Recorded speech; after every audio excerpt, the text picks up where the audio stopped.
تخلیق کائنات کے بارے میں کتاب مقدس کی پہلی کتاب یعنی پیدائش کی کتاب باب نمبر 2 آیت نمبر 1 سے لے کر اس باب کے آخر تک کتاب مقدس میں لکھا ہے، سو آسمان اور زمین اور ان کے کل لشکر کا بنانا ختم ہوا، اور خدا نے اپنے کام کو جسے وہ کرتا تھا 7ویں دن ختم کیا، اور اپنے سارے کام سے جسے وہ کر رہا تھا 7ویں دن فارغ ہوا۔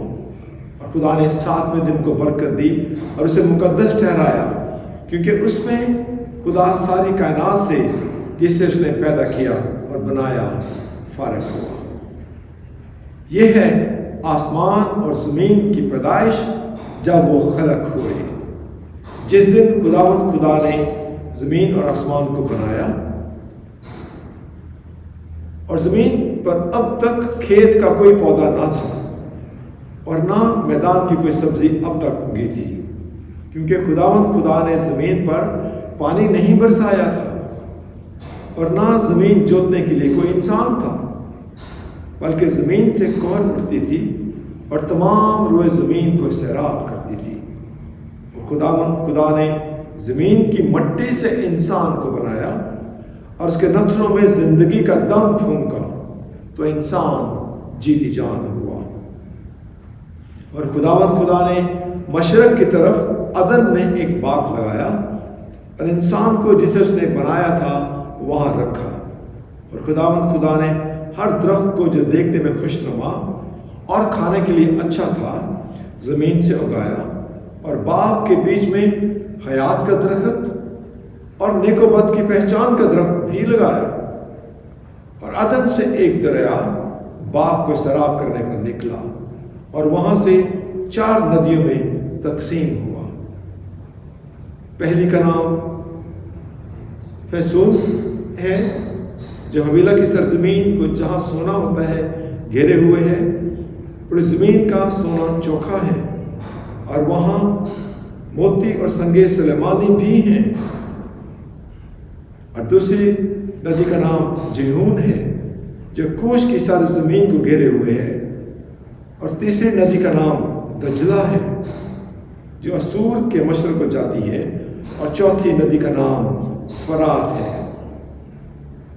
اور خدا نے آدم کو لے کر باغ عدن میں رکھا کہ اس کی باغبانی اور نگہبانی کرے۔ اور خدا نے آدم کو حکم دیا اور کہا کہ تو باغ کے ہر درخت کا پھل بے روک ٹوک کھا سکتا ہے، لیکن نیک و بد کی پہچان کے درخت کا کبھی نہ کھانا، کیونکہ جس روز تو نے اس میں سے کھایا تو مرا۔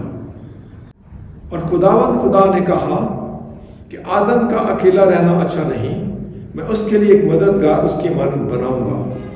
اور خدا نے کل دشتی جانور اور ہوا کے کل پرندے مٹی سے بنائے اور ان کو آدم کے پاس لایا کہ دیکھے کہ ان کے کیا نام رکھتا ہے۔ آدم نے جس جانور کو جو کہا وہی اس کا نام ٹھہرا۔ اور آدم نے کل چپایوں اور ہوا کے پرندوں اور کل دشتی جانوروں کے نام رکھے، پر آدم کے لیے کوئی مددگار اس کی مانند نہ ملا۔ اور خدا نے آدم پر گہری نیند بھیجی اور وہ سو گیا، اور اس نے اس کی پسلیوں میں سے ایک کو نکال لیا اور اس کی جگہ گوشت بھر دیا۔ اور خدا اس پسلی سے جو اس نے آدم میں سے نکالی تھی ایک عورت بنا کر اسے آدم کے پاس لایا۔ اور آدم نے کہا، یہ تو اب میری ہڈیوں میں سے ہڈی اور میرے گوشت میں سے گوشت ہے، اس لیے وہ ناری کہلائے گی، کیونکہ وہ نر سے نکالی گئی ہے۔ اس واسطے مرد اپنی ماں باپ کو چھوڑے گا اور اپنی بیوی سے ملا رہے گا، اور وہ ایک تن ہوں گے۔ اور آدم اور اس کی بیوی دونوں ننگے تھے اور شرماتے نہ تھے۔ خدا ان کی برکت اس کے کلام کے پڑھے اور سنے جانے پڑھے۔